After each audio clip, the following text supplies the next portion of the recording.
कलाहांडीर विभिन्न एटीएम रे टंका डिपोजिट बदल में टंका गायब कर धरा पड़े 5 लुटेरा। एटीएम स्टाफ को समेत सिक्यूरिटी गार्ड, एटीएम गाड़ी ड्राइवर और 2 सहयोगी धरा पड़ी जेल जाइछन्ति। कलाहांडी जिलार विभिन्न एटीएम रे टंका भर्ती करने एक संस्था चुक्तिनामा करिछि।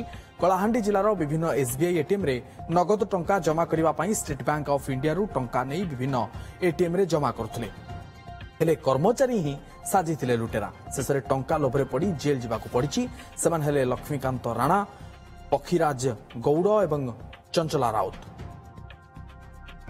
सुपरटेंडेंट पुलिस कलाहांडी तथा आम आईसी टाउन पुलिस स्टेशन तांकर प्रत्यक्ष तत्वावधान में सस्पेक्ट जो माने थिले लक्ष्मीकांत राणा, चंचल राउत, पक्षीराज गौड़ एमान को आनिकरी थरोली इंटरोगेशन कला परे क्लू मिलला सिथरे जे माने मिसिकरी टंका हड़प करजंदी बोली तांको सहित आउ दुई जण जीतू लहजल, अमीर गौड़ ए 2 जण थिले जे माने कि टंका तांको पाखरे माने ता रखिथिले नहीं करी एवं कन्स्पिरेसी करी सब टंका 10 लाख टंका हड़प कर निज निज भितर भाग कर